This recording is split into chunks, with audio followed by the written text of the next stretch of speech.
Hello guys, welcome back to our channel reactors. तो यार कैसे आप सब लोग, हम हाजिर है एक और वीडियो के साथ। तो यार आज की जो वीडियो है, मैं ऐसे स्क्रॉलिंग कर रहा था बैठ के टू नेशन तो मुझे ये वीडियो का ना टाइटल थोड़ा सा अट्रैक्ट किया ना।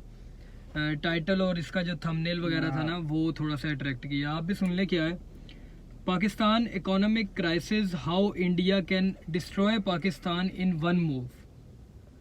तो ये चीज़ मैंने कहा यार मुझे देखनी चाहिए कि भाई ये क्या वीडियो है ये, how India can destroy Pakistan in one move. तो मैं इसी वजह से पहले मैं देखने लगा था वीडियो, लेकिन मैंने फिर कहा नहीं यार वीडियो को ना सबके साथ ही देखते हैं ना, फिर हम अपना रिव्यू भी देंगे कि यार क्या इसके अंदर वीडियो, हमें कुछ नहीं पता वीडियो के अंदर क्या। अभी हम कोई नेगेटिव कमेंट भी नहीं करेंगे। तो वीडियो के अंदर देखते हैं पहले क्या होता है क्या नहीं, फिर उसके बाद बात ही करेंगे हम। इस वीडियो का ओरिजिनल लिंक डिस्क्रिप्शन के अंदर, आप जाके वीडियो चेक कर सकते हैं। और हमारे इंस्टाग्राम लिंक्स भी डिस्क्रिप्शन के अंदर है, आप हमें वहाँ भी मैसेज कर सकते हैं। और कमेंट सेक्शन में भी लाजमी कमेंट करें। अभी तक अगर आपने चैनल सब्सक्राइब नहीं किया तो चैनल सब्सक्राइब करें। आइए पहले अपनी वीडियो देखते हैं। Let's start.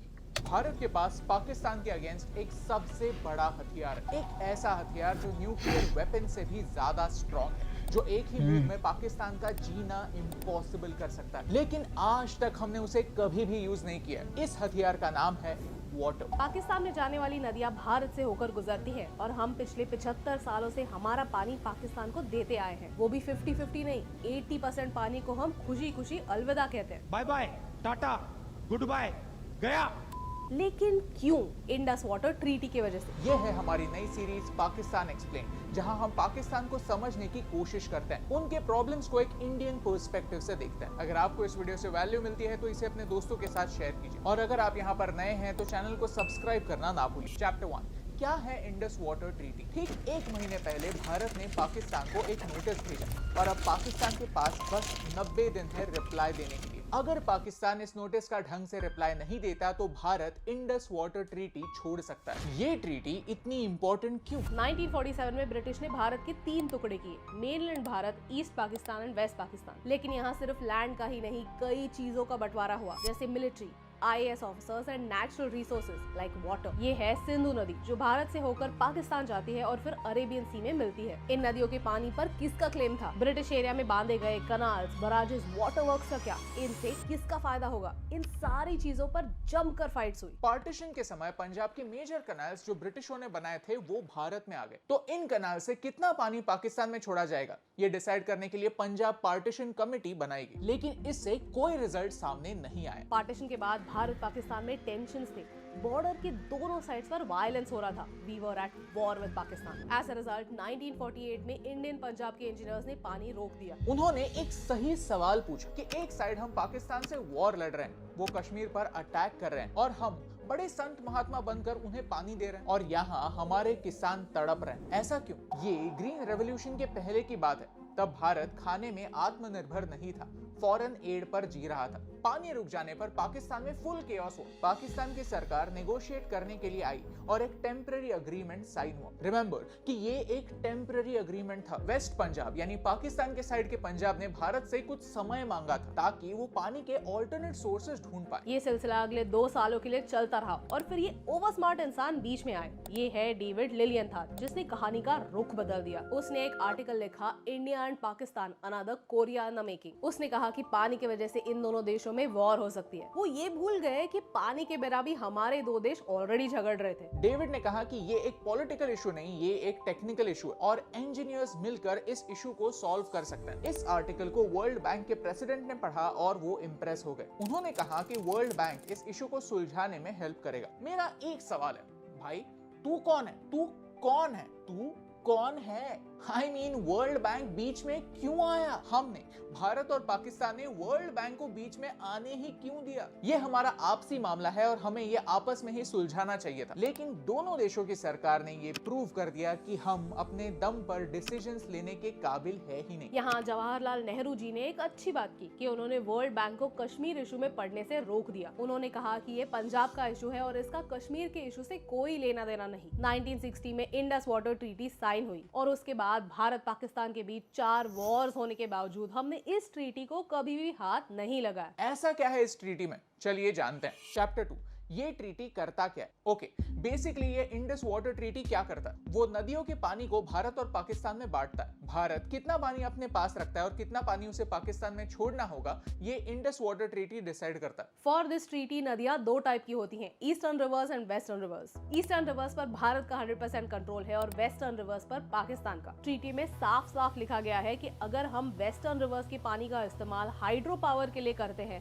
तो हमें ये पानी 24 घंटों के अंदर अंदर वापस नदी में छोड़ देना होगा। इसे run of the river power projects कहते हैं। रवि, ब्यास, सतलुज रिवर्स को भारत कंट्रोल कर सकता है, यानी इन रिवर्स के फ्लो पर पाकिस्तान का कोई कंट्रोल नहीं है। हमें इन तीन नदियों पर डैम्स या वाटर स्टोरेज स्ट्रक्चर्स बनाने का फुल फ्रीडम है। On the other hand, Indus, Jhelum और चेनाब रिवर्स पाकिस्तान के शेयर में आते हैं। इनमें से हम सिर्फ लिमिटेड यूज के लिए पानी यूज कर सकते हैं। ऑन द सर्फेस ये ट्रीटी लगता काफी फेयर है, 3 रिवर्स पाकिस्तान के लिए, 3 रिवर्स भारत के लिए। लेकिन इंडस रिवर बेसिन का 80% पानी वेस्टर्न रिवर्स यानी इंडस, झेलम और चेनाब में होता है। यानी इस ट्रीटी के थ्रू 80% पानी का कंट्रोल पाकिस्तान के पास गया है। प्लस ब्रिटिशों ने सारे कैनाल्स भारत में बनाए, तो इस ट्रीटी के थ्रू हमें पाकिस्तान को 62 मिलियन पाउंड्स देने पड़े ताकि वो इन पैसों से पाकिस्तान के साइड में कैनाल्स बना पाए। भारत जैसे गरीब देश को पानी के लिए ये तगड़ी प्राइस चुकानी पड़ी। इंडस वाटर ट्रीटी फॉलो हो रही है या नहीं ये देखने के लिए एक परमानेंट इंडस कमीशन बनाया गया है ताकि वो दोनों देशों पर नजर रख पाए और प्रॉब्लम्स को सॉर्ट आउट कर पाए। कमीशन के मेंबर्स विजिट्स प्लान कर सकते हैं वाटर स्टोरेज साइट्स, डैम्स और कनाल्स को इंस्पेक्ट करने के लिए टू एंश्योर कि ट्रीटी के प्रोविजंस फॉलो हो रहे हैं। इस कमीशन ने पिछले 60 सालों में 118 विजिट्स प्लान किए हैं। अगर इस कमीशन को लगता है कि ट्रीटी फॉलो नहीं हो रही है तो इस ट्रीटी में एक 3 टियर रेजोल्यूशन सिस्टम मेंशन किया हुआ है। क्वेश्चन, डिफरेंस और डिस्प्यूट। पहला स्टेज है क्वेश्चन, जहां एक देश दूसरे देश के एक्शंस पर सवाल उठा सकता है। अगर दो देश इसे अपने लेवल पर सॉल्व नहीं कर पाए तो ये डिफरेंस का रूप लेता है। फिर वर्ल्ड बैंक बीच में आती है। ये सो कॉल्ड न्यूट्रल एक्सपर्ट एक टेक्निकल एक्सपर्ट होता है जिसे वाटर इंजीनियरिंग की नॉलेज होती है। इससे पहले कई डिफरेंसेस ऐसे एक न्यूट्रल एक्सपर्ट ने सॉल्व किए हैं। फॉर एग्जाम्पल 2007 में भारत चेनाब नदी पर एक 450 मेगावाट का हाइड्रो इलेक्ट्रिक पावर प्रोजेक्ट शुरू करना चाहता था। पाकिस्तान ने इस प्रोजेक्ट पर ऑब्जेक्शंस रेज किए। फिर न्यूट्रल एक्सपर्ट ने आकर प्रोजेक्ट की डिटेल्स को वेरीफाई किया और फिर माइनर मॉडिफिकेशंस किए। इस हाइड्रो इलेक्ट्रिक पावर प्रोजेक्ट को कॉम्पेंसेट करने के लिए उन्होंने और ज्यादा पानी पाकिस्तान को अलॉट किया। अगर ऐसा एक्सपर्ट भी इशू को सॉल्व नहीं कर सकता तो डिफरेंस डिस्प्यूट में बदल जाता है। डिस्प्यूट को रिजॉल्व करने के लिए दोनों देशों को इंटरनेशनल कोर्ट ऑफ आर्बिट्रेशन यानी नेदरलैंड्स में जाना पड़ता है। ये कोर्ट दोनों साइड्स को सुनेगा, सारे रिप्रेजेंटेशंस और टेक्निकल स्टडीज देखेगा और फिर अपना डिसीजन पास करेगा। फॉर एग्जाम्पल भारत चेनाब नदी पर किशनगंगा पावर प्रोजेक्ट बिल्ड करना चाहता था, बट 2011 में पाकिस्तान ने कोर्ट ऑफ आर्बिट्रेशन में कंप्लेंट की। कोर्ट ने पावर प्रोजेक्ट के हाइट को कम करने के लिए कहा। उन्होंने पाकिस्तान के ऑब्जेक्शंस को डिसमिस किया और भारत के डिजाइन को थोड़ा मॉडिफाई किया ताकि पानी का फ्लो कम ना हो। ये सब तो ठीक है, लेकिन अब इशू क्या है? असली इशू तो पिछले कुछ सालों से हो रहा है। 2015 में पाकिस्तान ने वर्ल्ड बैंक से न्यूट्रल एक्सपर्ट की मांग की to protest against the Kishanganga and Ratle power project. Bharat ने न्यूट्रल एक्सपर्ट की मांग को एक्सेप्ट किया। 2016 में पाकिस्तान ने यूनिलैटरली ये डिमांड वापस ली और डिमांड किया कि कोर्ट ऑफ आर्बिट्रेशन में इस चीज को सुना जाए। यानी पाकिस्तान ने सेकंड स्टेप को छोड़कर डायरेक्टली थर्ड स्टेप पर जाने की कोशिश की एंड वर्ल्ड बैंक ने दोनों neutral expert and court of arbitration को ग्रीन लाइट कर दिया है। ट्रीटी खुद कहती है कि जब न्यूट्रल एक्सपर्ट अपना ओपिनियन दे रहा है तब कोर्ट ऑफ आर्बिट्रेशन अपने प्रोसीडिंग्स नहीं कर सकता। उन्हें सेकंड स्टेप को छोड़कर थर्ड स्टेप पर जाने की जरूरत ही नहीं है। अगर इन दोनों पार्टीज ने अलग अलग ओपिनियंस दिए तो किसका ओपिनियन सही होगा? वर्ल्ड बैंक का एक ही काम है कि ट्रीटी के प्रोविजंस फॉलो हो रहे हैं कि नहीं ये देखो। वर्ल्ड बैंक के पास कोई वीटो पावर नहीं है डिसाइड करने के लिए कि कौन सही है और कौन गलत। भारत के प्रोटेस्ट के बाद वर्ल्ड बैंक ने इस प्रोसेस को पॉज कर दिया था, लेकिन मिस्टीरियसली 2022 में ये प्रोसेस फिर से शुरू कर दिया। इसी इशू के प्रोटेस्ट में भारत ने पाकिस्तान को ट्रीटी अमेंडमेंट का नोटिस भेजा।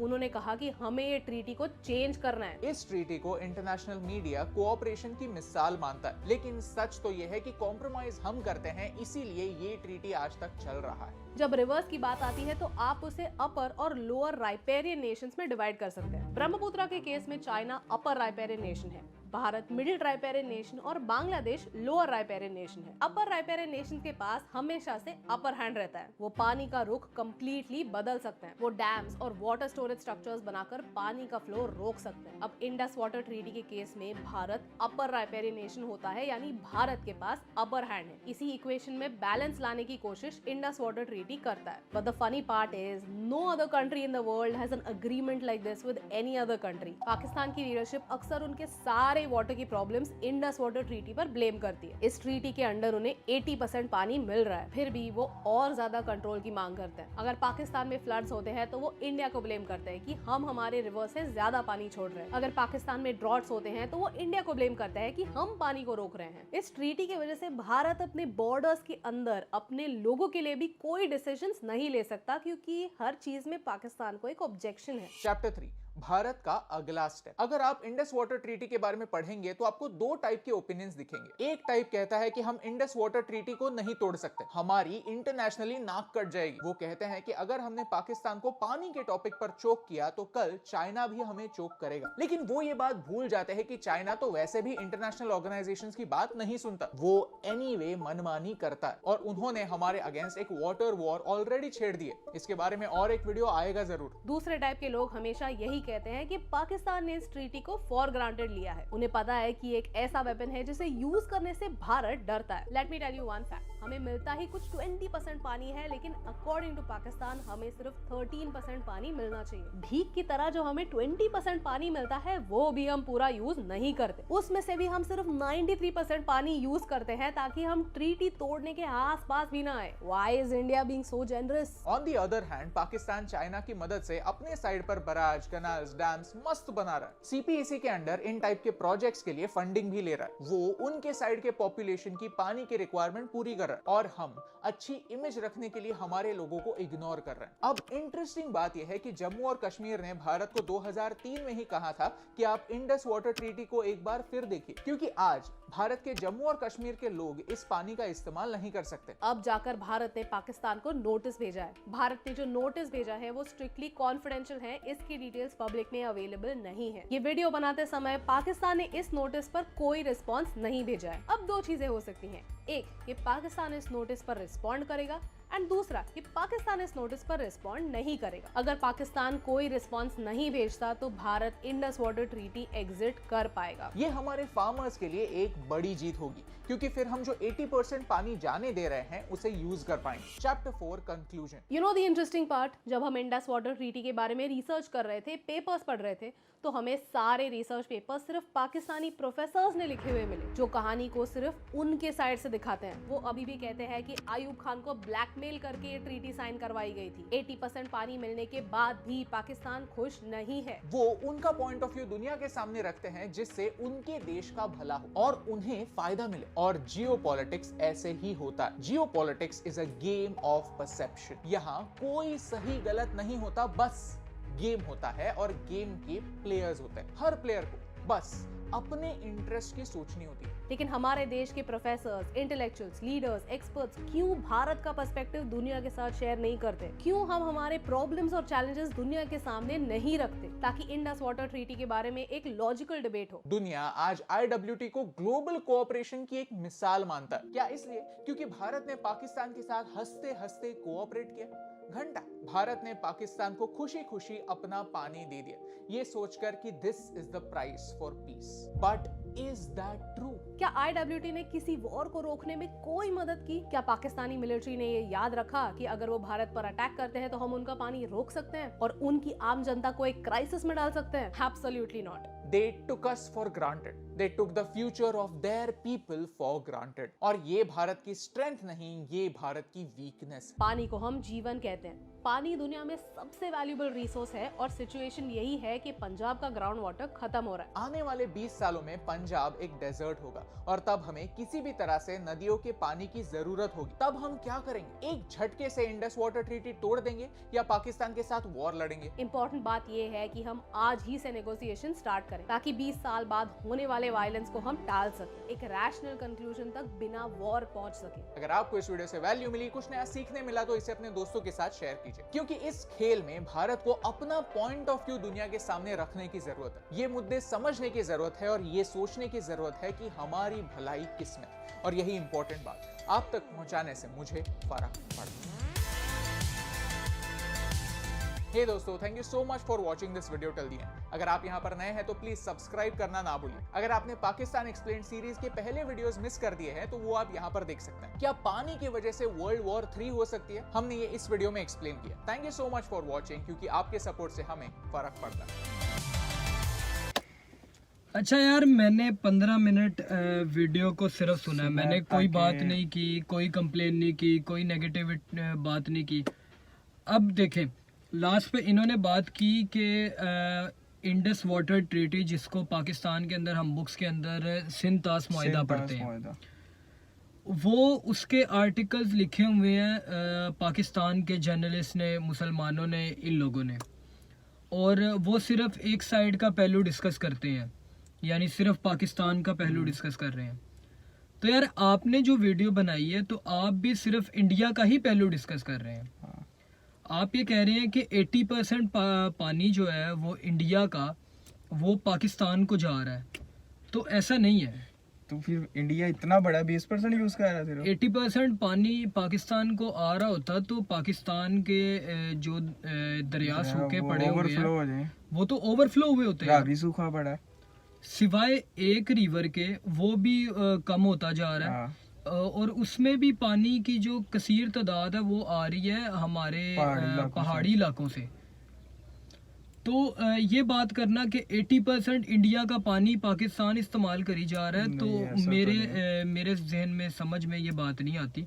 हाँ, आप 50 कह सकते हो, आप 60 कह लो, लेकिन आप तो सारा कुछ ही कही जा रहे हो कि हम ही यूज़ कर रहे हैं, तो आप लोग यूज़ नहीं कर रहे। और इसका मकसद बिल्कुल लड़ाई नहीं है। लड़ाई तो आपके अपने वैलिड पॉइंट्स हैं, हमारे अपने वैलिड पॉइंट्स हैं, और इनके बारे में बैठ के बंदा जितना खुश हो के प्यार मोहब्बत से बात करता है, उतनी ज़्यादा मज़ा आता है बात करने का अगले बंदे से ना।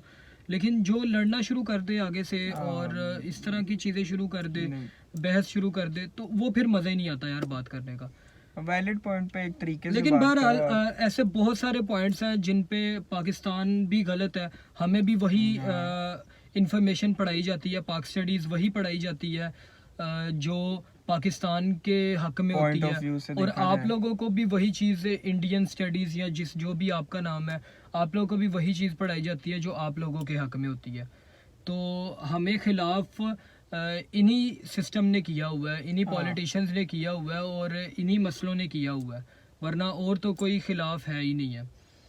बाकी बहरहाल, अगर आपको वीडियो पसंद आई हो तो वीडियो को लाइक कर दे, और कमेंट सेक्शन में यार, लड़ाई से बेहतर है, मुराद नहीं है, लड़ाई से बेहतर है आप हमें अच्छे कमेंट करें और प्यार से। नहीं, ऐसे बात है तो ठीक है। डिबेट होती है एक, इसमें बहस नहीं होती। तो अगर आपको वीडियो पसंद आई तो वीडियो को लाइक कर दे और चैनल को लाजमी सब्सक्राइब कर दें। हम मिलते हैं आपसे अगली वीडियो में, तब तक के लिए अपना ख्याल रखें।